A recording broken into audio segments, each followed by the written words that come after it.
시편 63편 1절 2절 말씀입니다. 우리 한 사람이 읽는 것처럼 하나님의 말씀 한 마음으로 천천히 함께 읽도록 하겠습니다. 하나님이여, 주는 나의 하나님이시라. 내가 간절히 주를 찾되 물이 없어 마르고 황폐한 땅에서 내 영혼이 주를 갈망하며 내 육체가 주를 앙모하나이다. 내가 주의 권능과 영광을 보기 위하여 이와 같이 성소에서 주를 바라보았나이다. 아멘. 오늘 시편 63편 1절부터 2절 이 말씀을 가지고, 하나님의 말씀들을 가지고 내 갈망은 무엇인가, 나의 갈망은 무엇인가 라는 제목으로 하나님의 말씀을 함께 상고하도록 하겠습니다. 범죄하여 하나님께로부터 떨어져 나온 후에 계속해서 인간은 하나님을 잃어버린 상실감을 떨쳐낼 수 없는 채 그렇게 살아왔습니다. 우리는 잘 인지하지 못할 때가 많지만 에덴 동산의 그 기쁨과 감격이 무엇인지 우린 잘 몰라요. 에덴 동산에서 타락하여서 에덴 동산에서부터 추방당하였기 때문에, 하나님을 거절하고 떠나왔기 때문에 하나님 안에 있는 참된 기쁨이 무엇인지를 우리는 온전히 누릴 수가 없습니다. 그래서 존 밀턴이 지었던 신락원이라는 책에 보면 Lost Paradise, 이 낙원을 상실한 인간의 그 안타까움과 비참함에 대하여 잘 이야기하고 있잖아요. 여러분, 신락원의 아픔을 가지고 계십니까? 다시 돌아가고자 하는 그 마음, 내가 하나님으로 돌아가고자 하는 그 마음, 그 상실감은 그 누구든 간에 이 땅을 살아가는 사람들, 인간의 내면의 갈망으로 나타납니다. 난 이름 지을 수 없고 규정할 수 없지만 내 안에 상실감이 있다는 것이죠. 이게 뭘까? 도대체 내가 왜 상실감을 느끼게 되는 것일까? 우린 그걸 잘 알지 못해요. 하지만 우리가 잘 추적해서 올라가 보면 에덴 동산에서부터 타락한 그 시점, 하나님으로부터 멀어지고 또 분리되어서 타락한 우리들이 가질 수밖에 없는 그 내면의 실상들을 있는 그대로 보여주는 것이죠. 하나님께서는 당신의 존재를 우리에게 밝히 보여주시기 전까지, 우리의 언어로 표현한다면 우리가 하나님을 다시 만나기 전까지 우리는 하나님이 없는 그 빈자리에서 그렇게 살아가게 됩니다. 하나님이 없는 빈자리에서 그저 그렇게 살아가는 것이 아니라 다른 것들을 끊임없이 채워가며 살아가게 된다는 것이죠. 하나님으로 채워져야 되는 영혼인데 우리가 무엇으로 채워야 될지 잘 모르니까 자꾸만 세상에 썩어질 어떠함과 그것이 다인 줄 알고 그것으로 나의 빈자리를, 빈 공간을 채우면서 살아가게 된다는 것이죠. 그래서 하나님을 향한 인간의 갈망은 막연한 행복과 조건들에 대한 갈망으로 왜곡되고 대치되는 거예요. 아, 내가 내 인생에 이 정도의 커리를 쌓으면 행복해지겠지? 내 통장의 잔고가 요만큼 올라가면 난 진짜 행복해질 거야. 내가 원하는 바 이런 나의 여가선용을 하고 내가 원하는 이런 모든 레저를 즐기면 내 인생은 굉장히 윤택해질 거야. 나는 이렇게 될 거야 라는 생각을 가지며 살아가게 되는 거예요.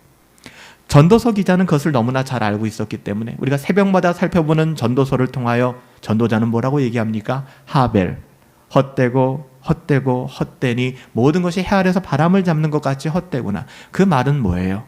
오늘 이 말씀을 가지고 적용해 본다면, 아, 그렇구나. 나의 빈 가슴, 빈 공간은 절대로 내가 갈망하고 있는 세상의 그 어떠함이 채워졌을 때 만족되어지는 것이 아니구나. 우리는 속으면서 살아가는구나. 우리는 날마다 속으면서 살아가는구나. 여러분, 우리들 중에 행복을 마다할 사람이 누가 있을까요? 아무도 없어요.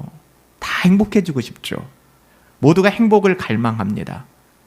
다만 여전히 행복이 자신의 노력에 의해 획득될 수 있는 것이라는 소망을 가지고 있는 사람들이 있는가 하면, 그래서 행복은 나 하기에 달려 있어. 내가 내 인생을 좀 잘 만들어보고 계획하고 또 준비하고 누리고, 난 그렇게 살아가면 나는 행복할 거야, 이렇게 생각하는 사람이 있는가 하면, 반대로 그 행복이 절대로 세상에 썩어질 어떠함으로는 오지 않는다라는 것을 알고 하나님을 갈망하는 사람, 이 세상은 두 부류의 사람으로 나누어지는 것이죠.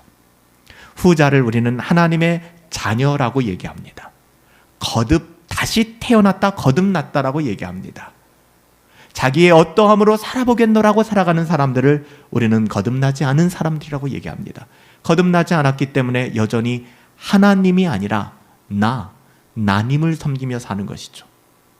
하나님을 섬기는 이유도 나의 만족과 유익을 위한, 그래서 잘 포장된 모습을 보면은 경건한 예배자인 것 같지만 그 근본으로 들어가면은 그 자신을 다스리는 것이 하나님이 아니라 나님을 섬기며 살아가는 거예요. 여러분, 무엇을 갈망하며 살아가시나요? 여러분, 이것은 추상적인 질문이 아닙니다. 여러분 정말 무엇을 갈망하시나요? 이 재미없는 예배 끝나고 나서 휴일 오후를 나는 무엇을 하며 즐기겠다. 무엇을 갈망하시며 살아갑니까? 여러분들에게 예배는 어떤 의미가 있나요? 여러분, 갈망이 없는 인간은 아무도 없습니다. 무언가에 대한 목마름이 있죠. 모든 인간이 다 가지고 있습니다. 하나님을 만나기 전까지는, 시점적으로 하나님을 만나기 전까지는 이 막연한 갈망에서 우리는 자유로울 수 있는 인간이 없어요. 하지만 하나님께서 그 사람을 찾아오셨을 때, 우리가 하나님을 만났다면 드디어 이 목마름의 원형, 이 목마름의 에센스, 이 목마름의 정말 본질이 무엇인가를 깨닫게 되어지는 거예요. 이것은 하나님을 향한 갈망이구나. 존 밀턴이 이야기했던 것은 신라권. 우리가 낙원에서부터 추방당하여 하나님으로부터 멀어진, 다시 아버지께로 돌아가야겠구나. 아버지를 떠나서 허랑방탕하게 살다가 모든 재산 다 탕진하고 돼지나 먹는 주업 열매를 먹으면서 비참하게 살던 아들에게 생겼던 한 가지 갈망, 아버지께로 돌아가야 되겠구나. 그에게 잠깐의 먹을 것을 주는 것으로 만족할 수 없는 갈망, 그에게 잠깐 살만한, 하룻밤 묵을 만한 장소와 공간이 줄 수 없는 그 갈망, 아버지께로 돌아가야겠구나. 하지만 거듭나지 않고서는 그 갈망의 정체를 알지 못하기 때문에 우리는 피곤하게, 그래서 여러분, 전도서 말씀을 통해서 지난주에 제가 뭐라고 말씀드렸죠? 어리석음이 가져오는 인생의 피곤함. 자기만 피곤하게 만드는 게 아니라 상대방도 피곤하게 만드는 그런 인생을 살게 되는 거예요. 요즘 계속 등장하는 한 여인, 사마리아 여인, 여러분 어떠세요? 제가 설교 때마다 이 여인을 소환하고 등장시키는데 이 여인도 마찬가지 아닙니까? 이 여인도 마찬가지였어요. 그 마음속에 갈증이 있었죠. 근데 뭐라 얘기할 수는 없어요.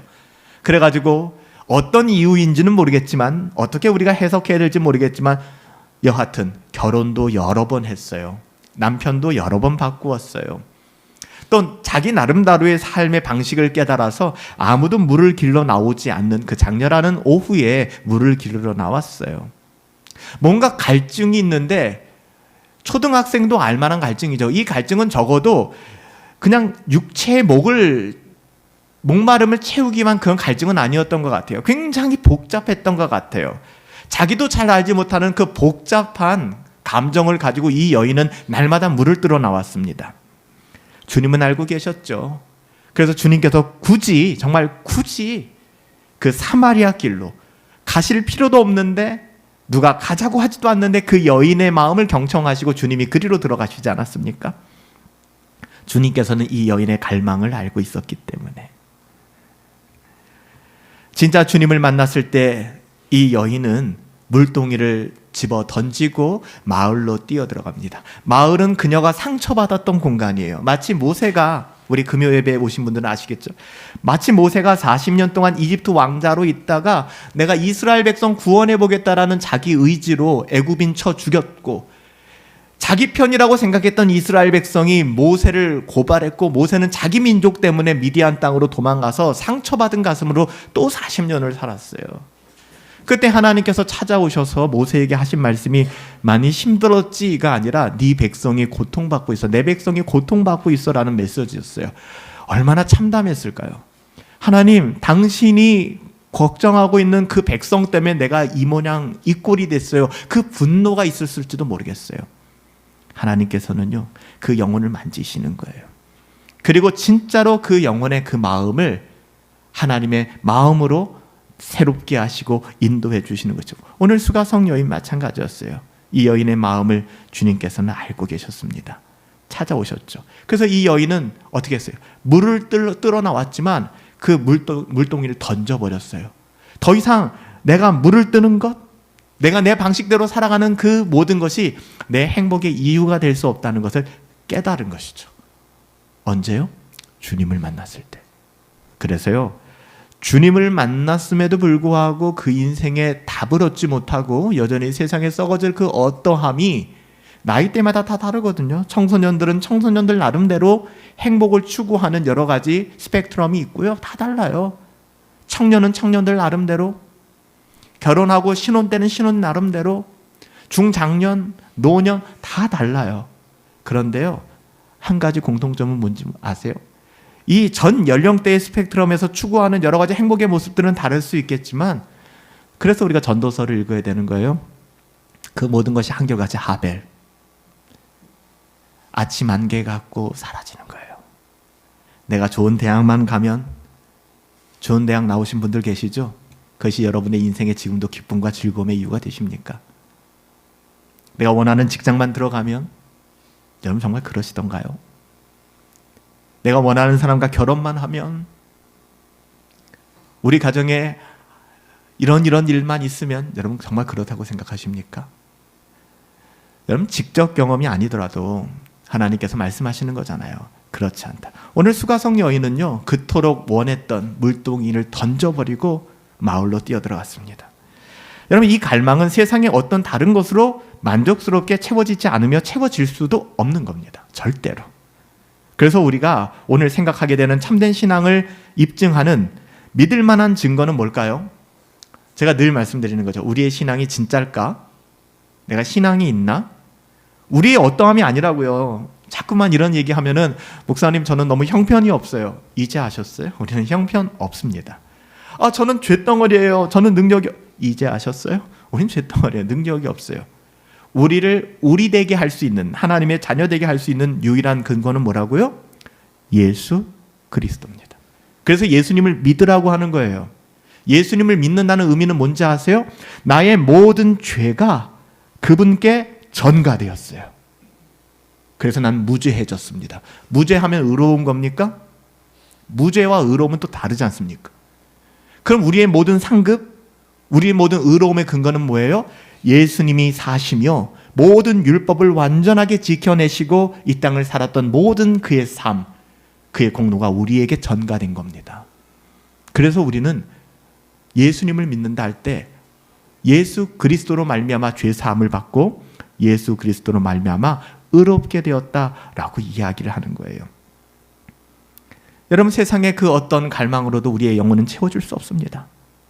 그래서 우리가 생각하게 된 참된 신앙을 입증할 만한 것, 하나님을 향한 갈망이 있는가? 이 예수님을 향한 갈망이 있는가? 우리의 어떠함을 자꾸만 바라보고 집착하는 게 아니라 나는 부정하고 아무든지 나를 따라오려거든 자기를 부인하고 끝나는 거 아니죠? 자기 십자가를 지고 어떻게 해야 돼요? 나를 따라와야 돼요. 엄청 불편해요. 하지만 그 길만이 생명의 길이라고 말씀하시는 것이죠. 그래서 여러분, 거듭난 하나님의 자녀들의 정말 분명한 증거라고 할 수 있는 것은 지식이 아니라 하나님을 향한 사랑함이 있는가, 하나님을 갈망하는가 하는 것입니다. 여러분, 우리가 연애를 하고 누군가를 만나서 사랑하면 그 사람을 갈망하게 되잖아요. 그 사람과 함께 있고 싶고 나누고 싶고. 그래서 여러분, 우리 청년들이나 신혼 때나 좀 사랑하는 사람들이 생겼을 때 대부분 일어나는 현상들이 뭐예요? 좋은 데 가면 그 사람 생각나고, 좋은 거 먹어도 그 사람 생각나고, 같이 왔으면 좋겠다, 같이 갔으면 좋겠다. 그 사람의 존재를 갈망하는 거거든요. 그 사람에 대한 존재를 갈망하는 거. 여러분, 하나님을 향한 사랑은 하나님을 향한 갈망으로 반드시 나타날 수밖에 없어요. 도널드 피트니스는 이렇게 이야기를 합니다. 그의 책 당신의 영적 건강을 진단하라. 제가 여러 번 인용했던 책인데요. 이 책에 보면 우리의 영적인 건강을 진단하라. 뭐를 진단하라고 하는 것일까요? 이렇게 얘기합니다. 거듭나지 않은 죄인의 본성대로라면 그는 하나님을 향해 그렇게 갈망하지 않을 것이다. 육적으로 거듭나지 않은 상태에 남아있으면서 하나님을 향해 목말라 하는 사람은 아무도 없다. 그러니까 하나님을 갈망하지 않는다는 것은 거듭나지 않았다라는 증거이고요. 거듭난 사람이 하나님을 갈망하지 않을 수 없다는 이야기를 하는 것이죠. 새롭게 되지 않은 사람은 하나님보다 더 빨리 다른 것을 갈망한다. 그러니까 하나님은 내게 와닿지가 않는 언어예요. 신앙, 경건 별로 와닿지가 않아요. 근데 여러분들이 좋아하는 뭔가가 있잖아요. 여러분 번쩍 튀게 만드는 것, 오히려 그런 것들을 갈망하는 것이죠. 여러분이 하나님을 향해 갈망한다는 것은 거듭남의 본성이다 라고 도널드 휘트니스도 이야기합니다. 그것은 여러분의 영혼 안에서 일어나고 있는 은혜의 역사이다. 나의 어떠함이 아니라 하나님이 은혜를 주셨기 때문에 내 안에서 생겨나는 마음, 조나단 에드워즈를 이건 신앙 감정이라고 얘기를 했죠. 여러분은 그것에 대해 한없이 감사해야 한다. 그런 마음을 가지고 계신다면 감사해야 된다. 제가 존경하는 로이드 존스는 이렇게 이야기했습니다. 자신이 그리스도인이라고 주장하는 모든 사람들에게 던져야 될 가장 중요한 질문이 있다. 로이드 존스가 질문하는 겁니다. 그 웨스트민스터 채플에서 설교하는 동안에 그 당시 영국 사회가 그래도 영적인 갱신과 부흥을 경험했던 때인데 그 웨스트민스터, 로이드 존스가 죽은 다음에 웨스트민스터는 텅텅 비게 되었어요. 로이드 존스가 이렇게 얘기했습니다. 당신은 과연 영혼 깊숙이 하나님으로 목말라 있는가? 당신은 하나님을 갈망하는가? 당신이 하나님의 임재를 항상 기다리고 있다는 것을 무엇으로 증명할 수 있겠는가? 당신은 과연 하나님을 더욱 알기 위하여 날마다 전진하고 있는가? 과연 당신은 죽음과 무덤 앞에서 하나님의 얼굴의 영광빛 앞에서 영원히 비추임을 당할 때까지 하나님을 아는 지식 안에서 자라고 있는가? 로이드 존스는 계속해서 물었어요. 하나님을 갈망하는가 하는 이 중요한 질문에 바르게 대답하려면 시편을 읽으셔야 합니다. 우리가 시편은 진짜 많이 공부했던 것 같아요. 새벽 경건회로 시편을 전권 다 우리가 살펴보기로 했었고 수요일마다 또 여러 부분에서 우리가 시편을 가지고 말씀을 상고했습니다. 시편에는 하나님을 갈망하는 사람들의 고백과 기도가 가득합니다. 그래서 시편 말씀을 읽다 보면 마음이 뜨거워져요. 시편 말씀을 읽다 보면 공감됩니다. 여러분 어때요? 여러분 하나님을 갈망하고 내가 있는가라는 것을 좀 확인해 보기를 원한다면 시편 말씀을 보세요. 시편 말씀을 보는데 졸려요. 재미가 없어요. 하나님을 갈망하는 게 아니죠. 시편 말씀을 보는데 그 마음이 내 마음 같아요. 와, 어떻게 내 마음을 이렇게 잘 표현했지? 오늘 제가 읽어드린 시편 42편 말씀, 우리가 찬양하는 그 말씀처럼 사람들이 하는 말이 종일 내 하나님이 어디 있느냐 물러서 주야로 내 눈물이 내 음료가 되었습니다. 내 영혼아 어찌하여 낭망하느냐, 내 영혼아 어찌하여 불안해하는고 하나님을 바라보라. 여러분, 이런 하나님을 향한 사슴이 시냇물을 찾기에 갈급함같이 내 영혼이 하나님 한 분만을 찾기에 갈급하나이다. 여러분, 그 갈망을 가진 사람은 나의 감정을 있는 그대로 풀어내고 있는 시편에 감정이입이 될 수밖에 없는 거예요. 시편 기자는 계속해서 이야기를 하죠. 오늘 본문도 그거잖아요. 하나님이여 주는 나의 하나님이시라. 내가 간절히 주를 찾되 물이 없어 마르고 황폐한 이 땅에서. 우리는 이렇게 이야기합니다. 물이 없어요 하나님. 마르고 황폐해요. 그래서 예배할 수 없어요. 그래서 경건 생활이 힘들어요. 하나님 물이 없어요. 마르고 황폐한 땅이어서 요것 좀 해결해 주면은 예배할 수 있을 것 같아요. 환경과 상황이 어떠함 때문에 예배할 수 없다라고 말씀하시는 분들에게 하시는 말씀이에요. 근데 시편 기자는 뭐라고 얘기해요? 내가 물이 없기 때문에, 황폐하기 때문에, 내가 예배당에 나갈 수 없는 그 환경과 상황 때문에 내가 간절히 주를 찾고 나아갑니다. 내 영혼이 주를 갈망하며 내 육체가 주를 앙망합니다. 내가 주의 권능과 영광을 보기 위하여 이와 같이 성소에서, 예배당에서 주를 바라보았나이다. 이게 누군가에게 뭔가를 이야기하고 이렇게 해야만 해라는 의무감을 지어준다고 이게 되는 게 아니더라고요. 여러분 안에 진짜 하나님을 향하는 갈망이 있지 않는 한, 그래 여러분들 혹여나도 그래 나에게는 하나님을 향한 갈망이 없어, 갈망이 없다는 게 뭐가 그렇게 중요해, 나 사는데 별 지장 없어 라고 살아가신다 그러면 예수님을 믿으시기 바랍니다. 예수님을 믿지 않는 거예요. 여전히 나의 어떠함으로 살아가겠다고 하는 것이죠. 어떻게 주님 만나시려 하시나요? 주님의 그 심판대 앞에서 여러분 무엇으로 여러분들의 결백함과 또 여러분들의 어떠함을 증명하시겠습니까? 불가능한 거예요. 그래서 시편 기자는 또 얘기합니다. 하늘에서는 주 외에 누가 내게 있으리요? 땅에서는 주밖에 내가 사모할 자가 없나이다. 내 육체와 마음은 쇠약하나 하나님은 내 마음의 반석이 되세요. 나의 영원한 분깃. 여러분, 우리의 분깃, 우리의 비즈니스, 우리의 몫이 뭐라는 거예요? 우리의 기업이 하나님이라는 거예요. 그래서 시편 130편의 시편 기자는 이렇게까지 고백해요. 나 곧 내 영혼은 여호와를 기다리며 나는 주의 말씀을 바라보는도다. 파수꾼이 아침을 기다림보다 내 영혼이 더 하나님을 기다리니 참으로 파수꾼이 아침을 기다림보다 더하나이다. 여러분, 아침을 기다려 보신 적 있으세요? 어떤 중요한 일을 앞두고 잠 못 이루하며, 어떤 좋은 일을 앞두고 잠 못 이루하며. 여러분, 지금 시편 기자는 하나님으로 인하여 잠 못 이루한대요. 또한 우리가 찬양으로도 많이 부르는 말씀이죠. 시편 143편 8절 말씀에 보면 아침에 나로 하여금 주의 인정한 말씀을 듣게 하소서. 내가 주님을 의뢰함이니이다. 내가 다닐 길을 좀 알게 해 주십시오. 내가 내 영혼을 주께 드립니다. 그래서 우리가 새벽마다 경건에 힘쓰는 거 아니에요, 여러분들? 교회에서 하라니까, 목사님이 하라니까 하시는 분들은 너무 감사해요. 근데 많이 아쉬운 거죠. 아침에 나로 하여금 주의 말씀을 듣게 해주세요. 오늘은 새롭게 내게 뭐라 말씀하실까? 그 말씀을 듣는 이유가 뭐예요? 아침마다 경건에 힘쓰는 이유가 뭐예요? 내가 주님을 의지하기 때문에. 오늘 말씀에도 그걸 증명하라는 거예요. 로이드 존스가 이야기하잖아요. 여러분들이 경건을 사모하고 하나님을 사랑한다면 무엇으로 그것을 증명해내시겠습니까? 라고 이야기할 때 여러분의 삶의 태도와 방식과 여러분의 삶의 일상에서 여러분 어떻게 증명해내시겠습니까? 말로만이 아니라. 여러분, 이런 시편 기자들의 고백이 있으세요?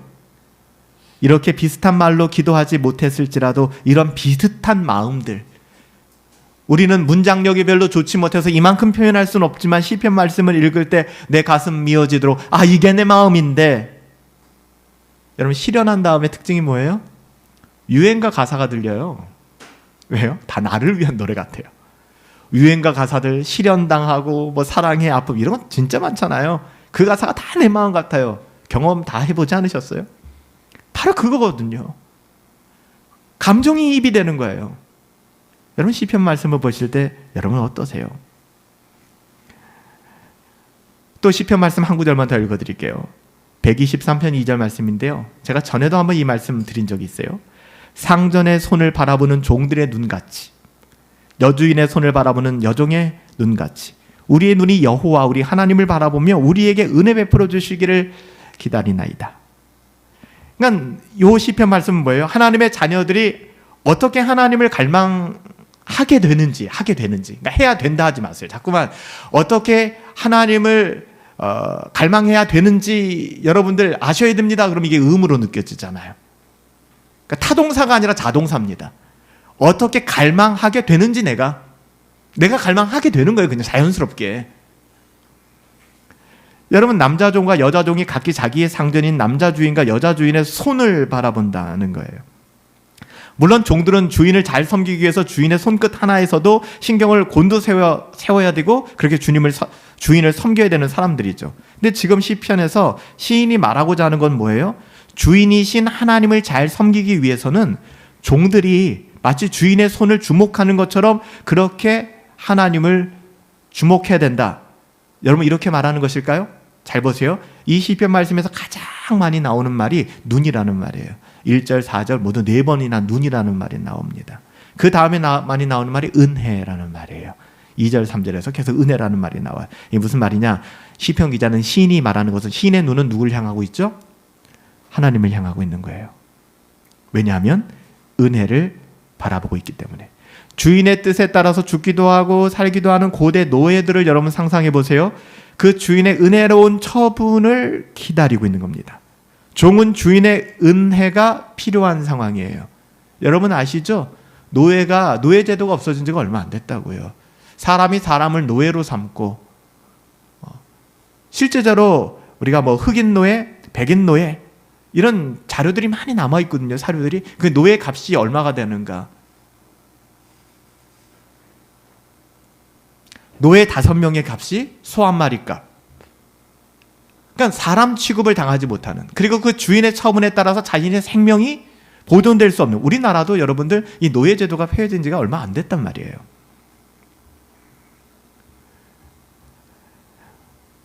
시인은 왜 눈을 들어 하나님을 바라보는지 그 상황을 설명하는 것입니다. 안일한 자의 조소와 교만한 자의 멸시가 우리의 영혼에 넘치나이다. 안일한 자, 교만한 자는 하나님 없이 살 수 있는 사람들, 바로 그런 사람들. 그래서 이 사람들은 안일하게 살아가요. 교만하게 살아갑니다. 하나님 없이 살 수 있는 사람들. 그들은 시인을, 시편 기자를 계속해서 조롱하고 멸시하죠. 곤고하죠. 시인은 자기의 조소 또 멸시, 그들에게 안갚음을 이야기하지 않습니다. 내가 복수하리라. 눈에는 눈, 이에는 이. 내가 잘 돼서 드라마틱하게 한번 복수하리라. 이렇지 않아요. 오히려 시편 기자는 시편 121편 1절에서 말하는 것처럼 어떻게 고백합니까? 내가 산을 향하여 눈을 들리라. 나의 도움이 어디서 올까? 하나님을 바라보는 겁니다. 우리가 시선이라는 찬양 가끔 부르잖아요. 내게로부터 눈을 들어 주를 바라보기 시작할 때 주의 일을 보게 될 것이다. 그게 안 보이는 것이죠. 제가 금요 예배 때 여러분들에게 말씀드렸던 것처럼 정말 그런 것 같아요. 모세, 나는 이스라엘 백성을 사랑해. 이스라엘 백성을 포로에서 회복시킬 거야. 근데 애굽 사람이 이스라엘 백성을 괴롭히니까 나는 이스라엘 편이야. 애굽 사람 가서 죽여버린 거예요. 그러면서 생각했겠죠. 애굽 사람 내가 죽였어. 더 이스라엘 사람, 내 민족이 나를 인정해 줄까. 비록 나는 애굽의 왕자지만 나는 이만큼 너희를 사랑해. 웬걸요? 이제는 이스라엘 사람과 이스라엘 사람이 싸우는 거예요. 같은 민족끼리. 그러니까 모세가 또 개입하는 거죠. 싸우지 말아라. 너희들 왜 그러느냐. 애굽에서 식민지 생활하는 것도 힘들어 죽겠는데 왜 너희들끼리 싸우냐. 이때 모세는 아주 황당한 경험을 하게 되는 거예요. 그게 우리들이 경험하는 거죠. 우리가 언제 너를 재판관으로 세웠느냐. 모세는 얼마나 당황했을까요? 아, 그게 아니잖아. 그때 이스라엘 백성도 뭐라고 얘기합니까? 아하, 네가 우리 재판관이어서 어저께는 애굽 사람을 쳐 죽였냐? 이제는 절대로 말할 수 없는, 말하지 말아야 되는 그 부분까지도 까발려주는 것이죠. 여러분, 이렇게 배신당하고 이렇게 아픔을 당하고 미디안 광야로 떠나서 40년 동안 지냈던 모세의 마음 여러분 이해되세요? 40년 동안 모세의 마음이 어땠을까요? 절대로 편하지 않았을 거예요. 그런데 하나님께서 나타나셔서 아니 내가 하나님 일 하겠습니다. 하나님 일 하겠습니다 할 때는 철저히 길 다 막아버리시고 말씀 안 하시더니 이제 나이 80대여서 이제 할 것도 없고 미디안 촌부, 시골 노인이 되어서 미디안 사람과 결혼해서 애 낳고 양이나 치면서 그렇게 살았던 80세 된 모세를 찾아와서 기껏 한다는 말씀이 뭐였어요? 내 백성 이스라엘이 고통 가운데 있구나 모세야. 그때 솔직히 나올 수 있는 모세의 반응은 욕이었을 거예요. 욕. 도대체 당신 뭡니까? 내가 이집트 왕자였을 때 뭔가 해볼만 했을 때 당신 어디 계셨습니까? 그리고 이스라엘 백성 고통받고 있다고요? 내 고통은 누가 책임져 줄 겁니까? 하나님께서 왜 모세에게 그렇게 말씀하셨을 것 같아요? 그 지점을 잘 생각해 보라는 거예요. 모세는 이스라엘 백성을 사랑하지 않았어요. 사랑해서 애굽 사람을 죽인 것 같죠? 나님을 섬긴 사람은 나님. 나의 어떠함을 위해서. 여러분 신앙생활에서도 그런 부분이 너무 많다고요. 하나님께서는 말씀하는 거예요. 나님을 바라보지 말라는 거예요. 눈을 들어 산을 보지 말라는 거예요. 하나님 바라보라는 거예요. 그럼에도 여전히 깨어지지 않고 부서지지 않은 우리들은 나를 위해서 신앙생활을 해요. 그러면서 착각해요. 그러니까 상처받았다고 얘기하죠. 목사님 어떻게 이 사람이 이럴 수 있어요? 목사님 아시죠? 내가 이 사람을 위해서 어떻게 했는지 알아요. 그런데 왜 이렇게 흥분해요? 그 사람이 나의 섬김과 나의 어떠함을 알아주길 바라면서 그렇게 신앙생활 하셨어요? 목사님 내가 어떤 교회에서 그렇게 많이 헌금했는데 그 교회 목사님이 그 돈을 가지고 다 유용하고 이상한 데 썼대요. 근데 그런 분도 만나봤어요. 너무 억울해요. 저는 그렇게 이야기해요. 거기에 대한 책임은 그 목사님이 지실 것이고 인간의 법정에서의 책임이 아니라 두렵고 떨리는 하나님 앞에서 그 목사님이 정산해야 될 부분이 있을 것이고 당신이 헌금한 것은 그 목사님을 위해서 한 것도 아니고 그 교회를 위해서 한 것도 아니고 하나님 앞에 감사함으로 청지기로서 당신의 11조를 드린 것이며 당신의 여러 사역들을 섬긴 거 아니겠습니까? 그것으로 충분합니다. 당신의 돈이 그렇게 쓰였다고 그것 때문에 분노하지 마십시오. 여러분, 그런 거예요. 우리는 자꾸만 우리가 생각하는 방식대로 이것이 되어져야 된다고 생각하는 거예요. 여러분, 이 시편 기자의 마음을 아세요? 공감하십니까? 이 어떤 어려움 속에서도 주인을 바라보고 주님을 바라보려는 그 마음들. 여러분, 우리는 누누이 불편하고 어려울 수 있지만 이것은 우리의 영혼의 유익이 되기 때문에 참된 신앙과 거짓 신앙의 특징들을 우리가 분별할 필요는 있어요. 그리고 하나님의 은혜를 바라보셔야 돼요. 이런 겁니다. 나는 과연 물질과 환경에 대한 불만족이 더 큰가? 영적인 불만족이 더 큰가? 이 불만족이라고 하는 것은 원망하고 짜증내는 게 아니거든요. 조금 더 필요해. 나에겐 이게 더 필요해 라고 생각하는 것이죠. 거짓 신앙은 영적으로 대체로 만족하는 특징을 가지고 있어요. 뭐 일주일에 한번 교회 나오면 되는 거 아니야?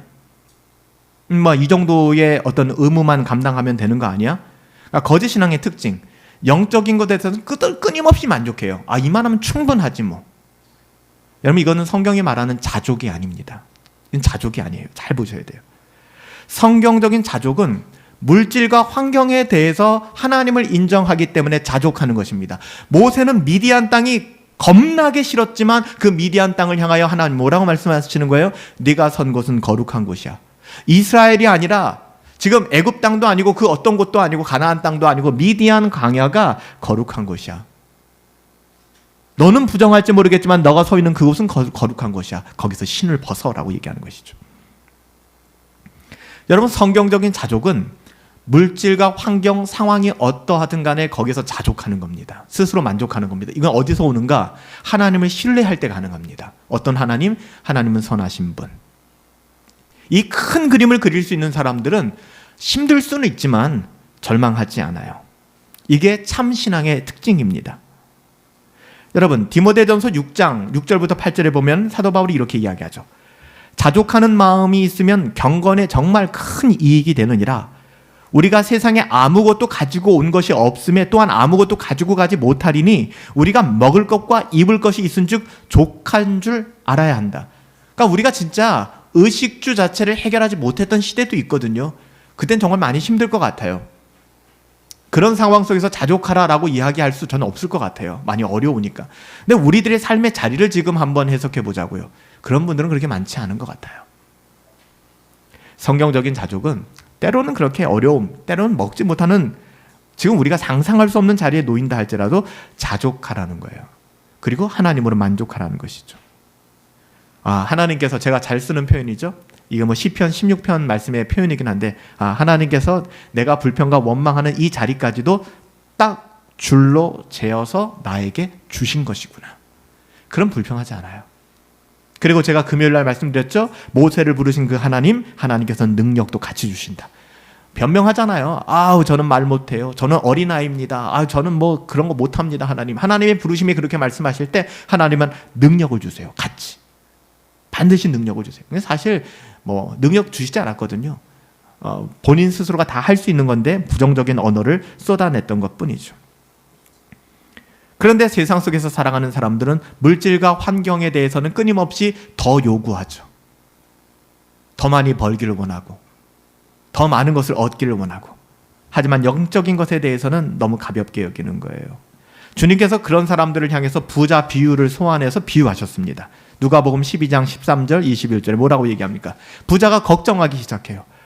곡식 쌓아둘 곳이 없구나. 뭐랑 똑같은, 우리 가는 별로 없겠지만 우리 가운데 별로 없는 것 같아요. 이런 시기에 가진 것이 많아가지고 이렇게 얘기하는 것이죠. 어디다 투자해야 될지 모르겠다. 예금금리 오르는 것 같고 어디에 투자해야 될지 모르겠다. 막 차고 넘치는 거예요. 나 이거 내 돈을 좀 어디다 써야 될지 모르겠다. 우리 가운데는 그런 분들은 없는 것 같아요. 다들 어렵게 사시니까. 근데 지금 부자가 그런 거예요. 곡식 쌓아둘 곳이 없어 염려합니다. 이게 무슨 염려입니까? 곡간을 헐고 새로 지을까? 어떻게 하지? 내 남은 여생 어떻게 즐겨야 될까? 그러니까 예를 들면 안정된 직장에 다니면서 안정된 수입을 누리면서 그렇게 살아가는 사람들이 아마 여기에 빠지기 굉장히 쉬워요. 이것이 계속될 것이라고 생각하고 그러니까 계산기 두들기는 것이죠. 올해 내년 똑같을 것이고 이것 가지고 난 이렇게 누리면 되고 즐기면 되고 적당히 모아서 난 이렇게 하면 되고 좀 더 똑똑하신 분들은 이런 다음에 내가 이렇게 이직할 거고 이렇게 스텝 올려가지고 이렇게 된다면 이런 상황에 놓일 것이고 똑같아요. 지금 이 부자의 생각과 나 곡식이 많아서 자녀들도 마찬가지죠. 자녀들이 똑똑하면 어떻게 하든지 이 아이 입시 컨설턴트 만나게 만들어서 더 좋은 대학 보내고 어떻게 고민하는 거예요. 차라리 공부 못하면 고민 안 하거든요. 똑같아요. 이 부자처럼. 그때 여러분 그 답을 보셔야 되는 겁니다. 주님께서 뭐라고 말씀하십니까? 그 영혼을 오늘 밤 내가 데려간다 그러면 그건 누구께 되겠느냐? 그 고민, 뭔 고민을 하는 거냐라고 말씀하는데 우린 여기에 대해서 볼 수 있는 안목이 없는 거예요. 그러니까 자꾸만 보이는 것에 이것이 영원할 것이라는 여러분 그런 생각을 하고 사시는 거예요. 영적인 즐거움을 누려본 적도 없기 때문에 그래서 알지도 못하고 그래서 조나단 에드워즈는 이렇게 이야기합니다. 거짓되고 기만된 기쁨이 있다는 거예요. 그러니까 기쁘죠. 기쁘다. 근데 그것이 기쁨의 이데아가 아니에요. 기쁨의 오리지널, 기쁨의 원형이 아닙니다. 우리는 거기서 기쁨을 얻을 수 없어요. 물론 조그만한 기쁨은 얻을 수 있겠지만 우리의 기쁨의 근원은 하나님이시거든요. 이걸 잘 동의 못 하시는 분들도 계실 텐데 오늘 곰곰이 생각하시고 하나님의 은혜를 구하세요. 지금 목사의 말을 그냥 단순한 종교적인 언어로 들으시면 안 돼요. 하나님이 우리의 기쁨이 된다? 어떤 분, 다 다를 거예요. 상황 자체가. 말도 안 되는 소리야. 와닿지가 않아. 근데 말도 안 되든 와닿지 않든 그건 여러분들이 받아들이든 받아들이지 않든 상관이 없어요. 이건 진리예요. 하나님 우리의 기쁨이시라니까요. 근데 자꾸만 다른 거에 기쁨을 얻게 되는 거예요. 커피 한 잔. 이것이 나의 기쁨이 되고 내가 원하는 것을 얻거나 그렇잖아요. 누리거나 이것이 내 기쁨의 전부. 아니 그 누리는 거 하나님께서 나빠하지 않아요. 마음껏 누리시면서 살아가십시오. 하지만 그것만이 나의 기쁨이 된다라고 생각하는 것이 문제라는 겁니다. 하나님을 향한 갈망은 1도 없는데 그런 것을 향한 갈망은 엄청 많아요. 인간의 마음이 그렇거든요. 우리가 쪽방촌 사역 가자 그러면 잘 안 가요. 제주도 선교 가자 그럼 좀 가요. 제주도를 가는 거니까. 우리 해외 아우리치 가자 더 많이 가요. 왠지 아세요? 해외 나가니까. 제가 청년 사역해 봤을 때 그랬어요. 그래서 우리가 교회를 개척하고 나서 좀 교회 어려운 상황이었을 때 많이 더웠을 때 우리가 좀 여름 사역 딴 데 가지 말고 이 지역사회 전도하자. 그래서 한 해는 오리역에서 이 지역사회에서 막 그 더운 날 전도했던 거 기억나시죠? 그 매력을 못 느껴 해요. 실제적으로 언어가 통하는 곳에서 예수님 믿으셔야 돼요. 우리 가정에서 복음 전하는 것에 대해서 괜히 인색해요. 매력이 없거든요. 근데 말도 통하지 않으면서 해외 가자 그러면 많이들 가요. 왜? 그게 좋으니까. 그거 생각해 보셔야 되는 거예요. 과연 우리의 기쁨의 근원은 어디 있을까? 그러니까 거짓되고 기만된 기쁨과 신앙 감정은 은혜를 받은 후에 그 욕구가 자꾸 사그라들거나 아니면 자기 죄가 사하여졌다. 그런 분들도 계세요. 막 율법주의에 매몰된 교회를 다닐 때에는 율법주의라는 게 뭡니까? 너 이렇게 해야 구원받아. 이렇게 해야 구원에 이를 수 있어. 이 율법주의거든요. 근데 그 율법주의를 가르치는 교회에 가보면은요, 진짜 신앙생활 열심히 합니다. 여러분 11조 해야 구원받습니다. 11조 열심히 해요. 여러분들 선교 헌금 하셔야 구원받습니다. 열심히 선교 헌금합니다. 그런 교회들 많아요. 율법주의거든요. 그런데 그런 거 아닙니다, 여러분들. 예수 그리스도로 말미암아 우리는 구원을 받고요. 우리의 어떠함은 아무런 의미가 없습니다. 이게 오해하기 시작하니까 어떻게 됩니까? 내가 내 죄가 사해 줬기 때문에 난 이제 천국 가는 거 보장받았구나. 그 이후에 나의 삶에 대해서는 아무 상관없다고 생각하는 거예요. 그리고 은혜와 갈망 더 이상 바라지도 않아요. 이게 개혁주의 신앙을 가르치는 교회에서 나타나는 굉장히 많은 부분의 오류이고 역기능이더라고요. 제가 살펴보니까. 개혁주의 신앙만큼 온전한 복음이 없고 온전한 신앙이 없는데 이건 순복음교회 성도들을 만나면 이건 비교가 안 되는 거예요. 그들은 목숨 걸고 교회를 섬겨요. 근데 개혁주의 교회로 갈수록 사람들의 마음이 뜨뜻미지근해져요. 전도도 잘 안 해요. 아멘도 잘 안 하고 찬양도 잘 안 하고 그냥 그렇게 살아가요. 그런데 언제 막 두각을 나타내느냐? 토론할 때. 아는 게 왜 이렇게 많아요? 또 정죄는 얼마나 잘하는지 몰라요. 아, 그건 그 신학으로 잘못됐고 이건 이렇고 이건 저거고 삶으로 아무것도 안 드러나는 거예요. 그래서 가끔 개혁신앙을 이제 하시는 분들이 저랑 교제할 때가 있어요. 그러면 이제 저한테 조금 이렇게 말씀을 하세요. 목사님은 왜 금요 예배 때 그런 찬양들을 부르고 막 그렇게 주여 부르면서 기도하고 때로는 왜 그렇게 하세요? 라고 말씀을 하세요. 우리 교회를 방문하신 분들 중에서도 몇 분이 그런 질문을 던지시고 가신 분들이 계세요. 왜 시편 찬송은 안 하세요? 왜 이렇게 안 하세요? 거기에 답이 뭔지 아십니까? 여러분, 저는 그렇게 생각해요. 전 여러분들이 기도하셨으면 좋겠어요. 말씀 보셨으면 좋겠어요. 그런데 기도를 안 해요. 여러분 기도 진짜 하세요? 정말 양심에 비추어 말씀하시라는 게 아니라 여러분 양심에 비추어서 한번 여러분 잠깐 생각해 보세요. 여러분 기도하시나요? 여러분 진짜 기도하세요?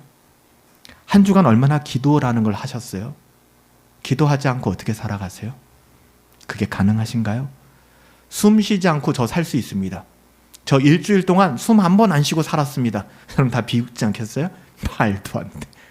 쉬었겠죠. 어떻게 안 쉬어? 똑같아요. 기도하지 않고 어떻게 사셨어요?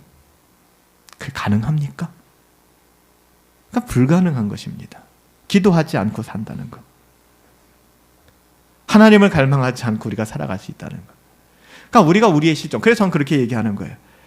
여러분 기도합시다 하고 물러서서 기도하면 기도를 안 해요.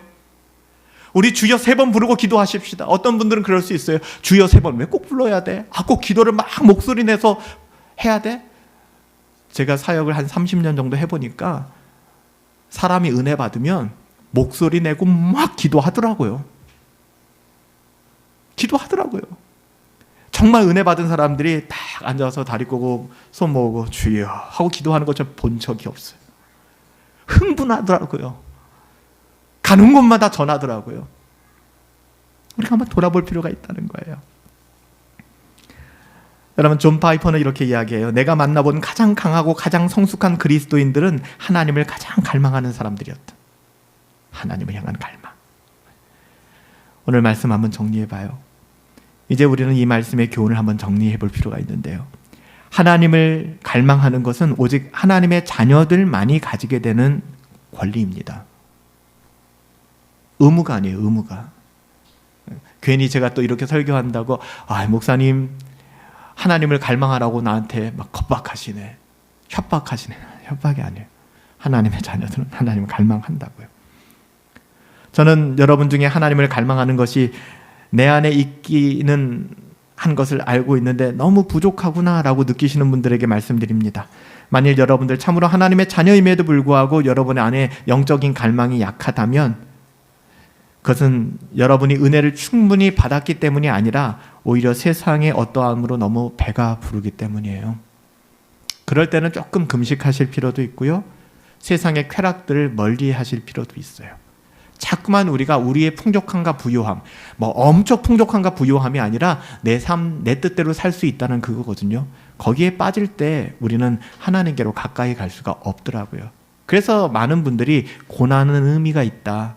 고난은 가치가 있다. 배를 좀 굶어보고 사업처의 어려움을 좀 경험해보고 내가 직장에서 해직의 위기를 경험해보고 내가 되는 일대로 안 될 때 그때 우리에게 위로가 되는 거예요.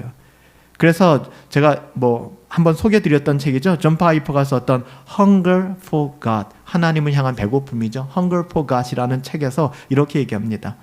만일 당신이 하나님의 영광이 나타나기를 바라는 강렬한 욕구를 느끼지 못하고 있다면 그것은 세상의 안락함 속에 너무 오랫동안 안주하기 때문입니다. 당신의 영혼은 세상의 사소한 것들로 채워져서 어디 놀러 갈까, 무엇 먹을까, 어디 살까 여기에 가득 차 있는 거예요. 자기의 SNS 도배하기에 바쁜 것이죠. 하나님의 위대한 것을 위한 자리가 남아있지 않다는 거예요. 시간적으로도 하나님을 예배하는 그 예배의 시간만큼 할애할 수 없을 만큼 우리는 나의 어떠함에 몰입되어 있고, 우리 가진 것의 10분의 1을 떼어 하나님 앞에 청지기로서 고백할 만큼의 여유도 없는 거예요. 정말 먹고 살 수 없기 때문에, 정말 내가 이거 헌금하면, 이거 연보하면 나 죽을 것 같기 때문에 그런 거는 요구하지도 않아요. 근데 신앙생활을 하다 보면 정말 그런 상황에 있는 분들이 자기 것 다 퍼가지고서 연보하고 돕더라고요. 참 재미있어요. 하나님의 은혜거든요, 그게. 오늘날 우리는 우리의 욕구를 채우는데 너무 많은 것들을 돌아보며 살아갑니다. 영적인 갈망이 질식되고 있는 것 같아요. 여러분들을 배부르게 하는 그런 세상의 식탁에서 조금만 벗어나 하나님께로 나가시길 바라요. 사슴이 시냇물을 찾기에 갈급함 같이 하나님을 향한 갈망함, 그런 영적 갈망함이 저와 여러분들 가운데 끝없이 경건을 추구함으로 아름답게 자리 잡을 수 있게 되기를, 이 연말에 그 은혜를 누리실 수 있게 되기를 예수님의 이름으로 축복합니다. 살아계신 아버지 하나님, 사슴이 시냇물을 찾기에 갈급함 같이 누가 사슴을 밀어낸 것도 아니고 협박한 것도 아닙니다. 그의 갈증이 있기 때문에 내 영혼이 그렇게 하나님을 찾기에 갈망하나이다. 하나님 바라보게 하여 주시옵소서.